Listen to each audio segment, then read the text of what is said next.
Hello everyone and welcome back to a brand new video where today we finally return with some more Gran Turismo 7. This time around we're here back with the Nations Cup, and I know what you're thinking.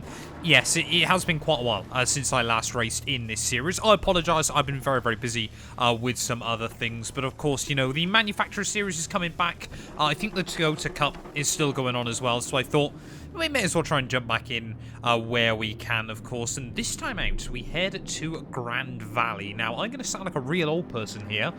This isn't the Grand Valley I grew up with. I'm used to a very different layout of this circuit. So we'll wait and see as to how things go this evening, of course. Make sure, if you're new around here, you leave a like, get yourself subscribed as well, of course, to the channel if you go on and enjoy. Obviously, 2023 Season 3 on iRacing as well is going to be kicking off in the very near future. So hopefully, of course, around all the F123 stuff, we're going to try and get a bit more content for you all. But lights out and away we go then. I thought I'd jump in with the Toyota this week.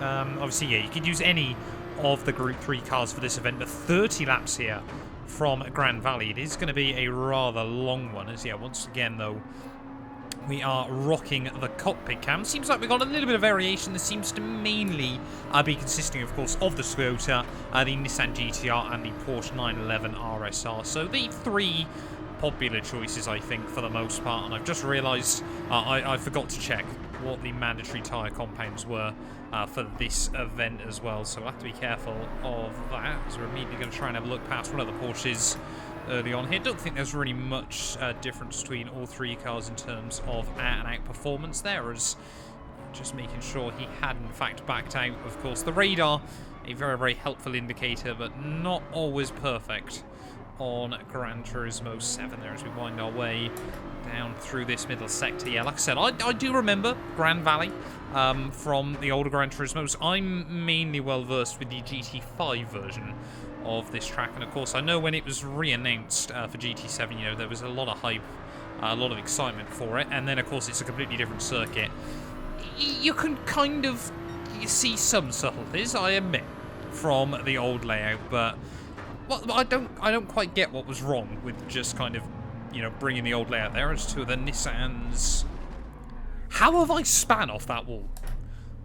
I genuinely am lost for words there, how on earth I've managed to spin off that. As two of the Nissans in front of me were having a rather aggressive ding-dong, and I appeared to have got stuck to the inside wall.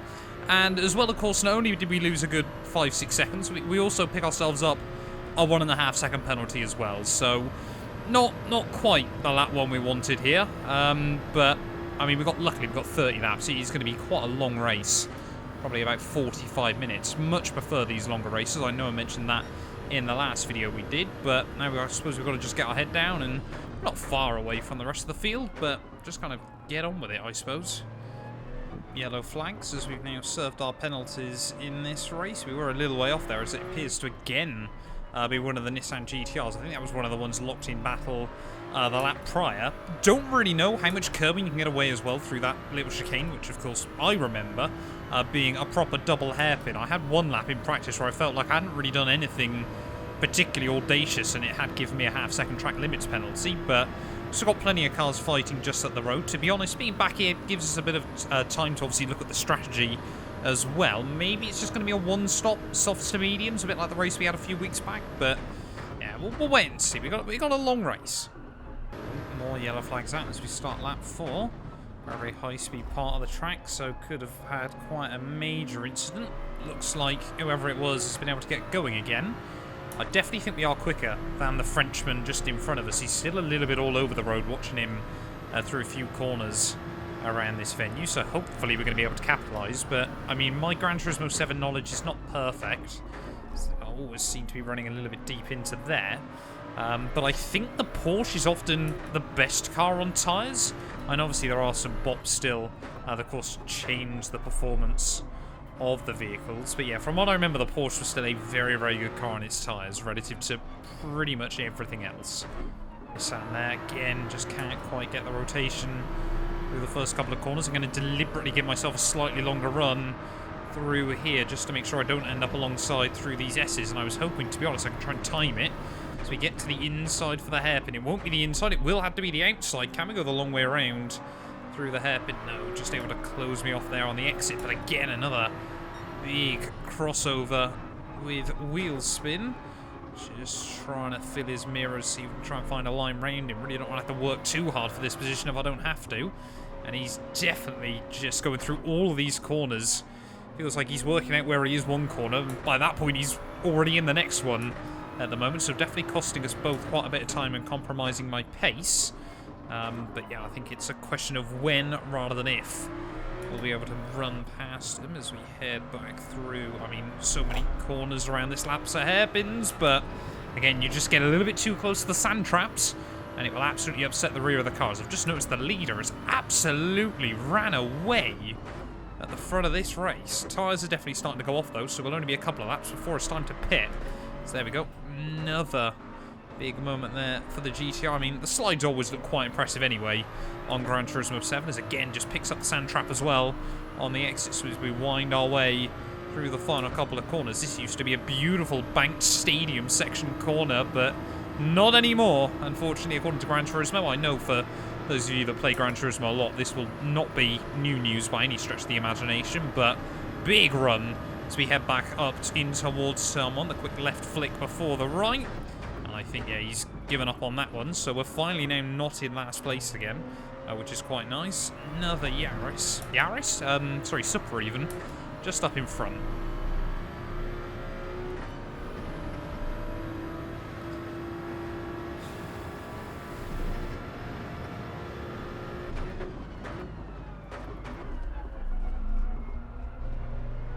Excuse me?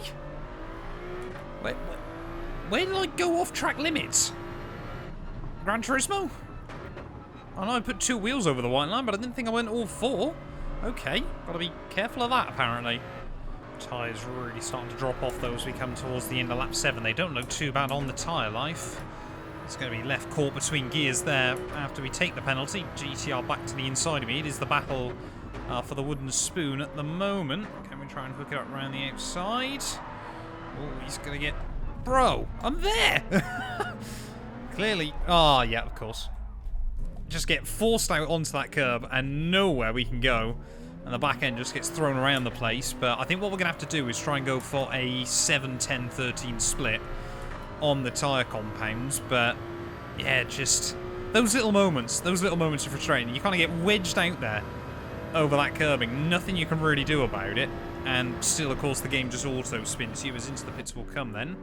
Oh, we've only got softs and mediums, sorry. So we may as well obviously top up the fuel as well in the car. But, okay, so we're going to have to try and take the mediums quite far then. Wonder if anyone else is going to try and one-stop this. But anyway, yeah, we'll get going again. We'll have a few laps.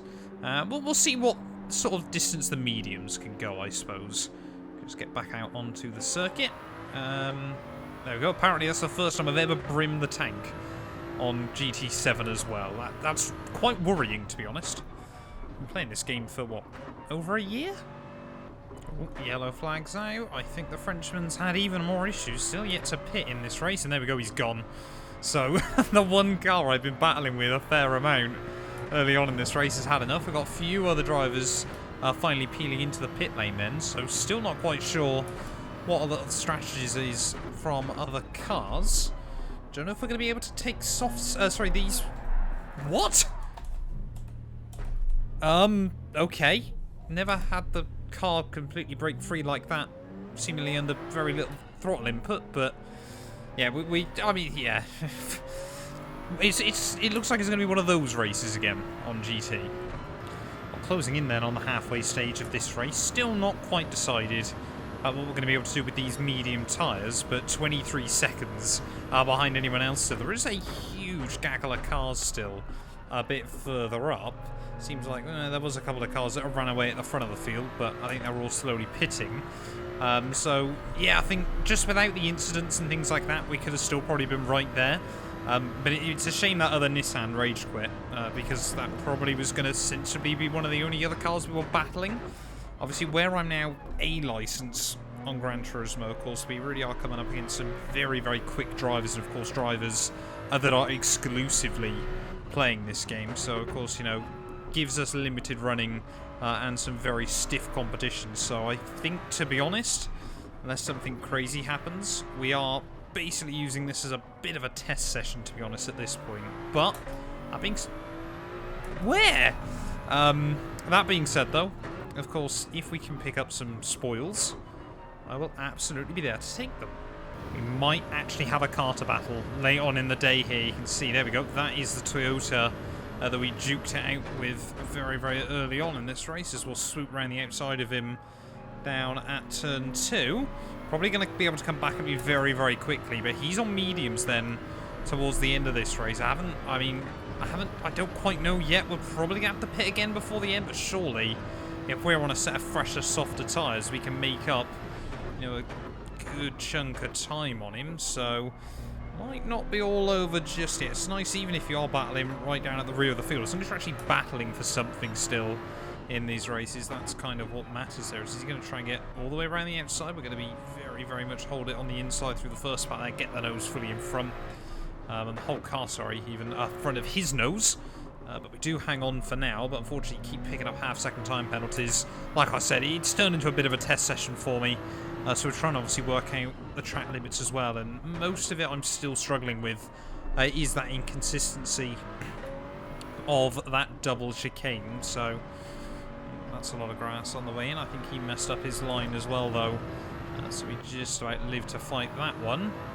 So there we go. He'll get back around the outside of me. But yeah, we can try and hang close to him, even if it's just for a couple more laps. Nice to see it looks like more other people are two-stopping. So yeah, you know, this isn't completely dead in the water just yet. There is, yeah. I think for us, honestly, the safest line is just going to be trying to avoid those curbs as best as possible. As yeah, Stefan is going to be able to pull away again. But like I said, when we make that switch over, we're going to lose a lot of time from the pit stop. But might be able to hang close to him towards the end of this race, or be closing in rather rapidly. Maybe fast as that might be a bit too quick to try and beat, but maybe we could get close to it, as that front left is seen better days.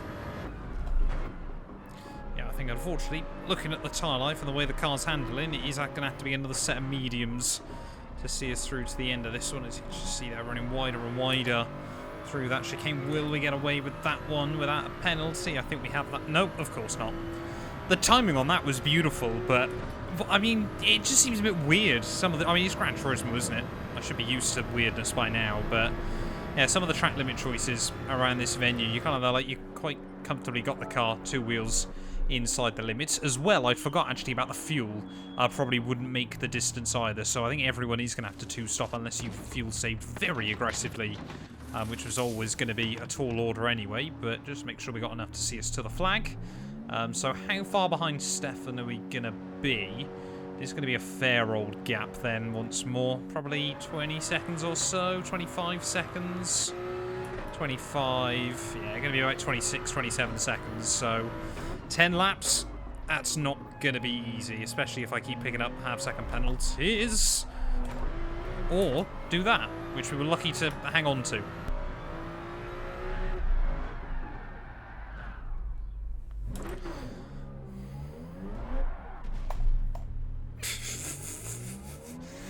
Only on Gran Turismo could you try and do a pirouette and get a 3.5-second penalty after spinning. Only on Gran Turismo.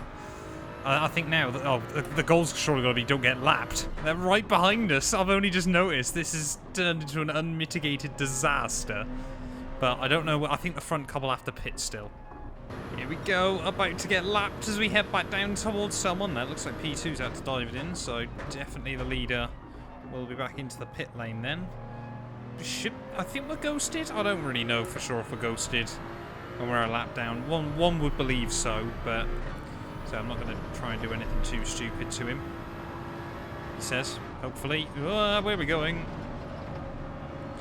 Just stay out of the way. Stay out of the way as best as possible. Like I said, though, I think you do get ghosted when you're... yeah, of course. I seem to be collecting those like Pokemon at the moment. Anything I seem to do around here results in a half-second penalty, and 9 times out of 10, I'm pretty certain I've got 2 wheels inside track limits still, so... Gran Turismo. Just Gran Turismo things, I suppose. There we go. Leader dives into the pit lane as well then, so I think he's probably going to be going softs to the end of this race, but we're now back on the lead lap once again. I don't know whether that's better or worse for us. 9 laps to go of this race. Yeah, we can just stay on the lead lap. I think that's all we can really hope for. 45 seconds back from the car in front. Yeah, it's been a bit of a disaster today. There we go, new personal best late on in the day, still not down to the 48s. Yeah, it's either we try and make sure we stay on the lead lap, or, you know, we could try and pit for softs right at the end still and chase something quick. Another one's gone. And this is why you just hang around late on in the day. Up to P13 we go. I think that was the guy that was running in P13. I saw he'd had a spin on the mini-map. So we're still picking up some spoils. Very, very little spoils, but spoils are spoils still. At the end of the day, yeah, what I'm going to do is I'm going to pit either the end of this one or next lap. Bolt on a fresh set of softs and try and see. I mean, we won't get fastest, but I'm genuinely intrigued to see how close I can get to that fastest lap. Yeah. Seems about right. What I love about that is, of course, the car just breaks free. That's fine. I can understand that occasionally happening.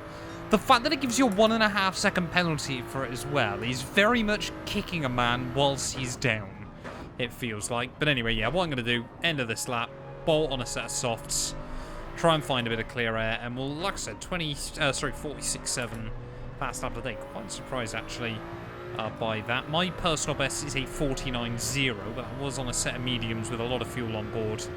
And, of course, I still feel like I'm learning more and more about this track with every lap I do. So, yeah, leader has just started lap 28 then of this race. So, yeah, we got a couple of chances of it to see what we can get late on here.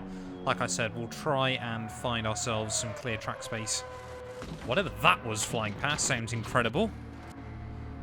Don't quite know what that was. I'll have to have a look at that after the race. But, yeah, what is Lalo PLB driving? Might be the Fury concept thing.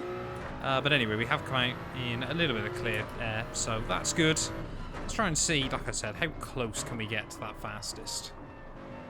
Right, final lap then of this race. We're in a load of slipstream off of the Frenchman in front of me. Hopefully he's just going to let me go. So I have caught up and jumps in there as he head back. Oh no, we're ghosted anyway. That's fine then. So I don't need to worry too much about that. Let's try and see how much closer can we get to that fast lap. Definitely lost a lot of time on that one and still were able to do 49. So I reckon we can probably get into the 47s and prove, albeit by far and away, not my best ever result on Gran Turismo, but still that we learned and we got better. And that's sometimes all you can really do. Can't even do that. Absolutely horrible run through those S's there. Grand Valley, they've ruined this place. Not ashamed to say it. Absolutely ruined what was a beautiful little circuit back in the day. Yeah, I don't quite get, you know, some of Gran Turismo's track designs are absolutely brilliant. Others absolutely just aren't for some reason. I don't quite get how they're so hit or miss with them. But anyway, rounding our way through the final few corners then, looks like it's going to be the Portuguese guy who absolutely dominated this one in the end. No idea what happened to our fellow Brit, who was right at the front early on there, and he did have quite a big lead early on in this race. Managed to break free within the first couple of laps, but for us, a bit of a disaster, to be completely honest. Just lacked pace. I think I got so many track limits penalties as well.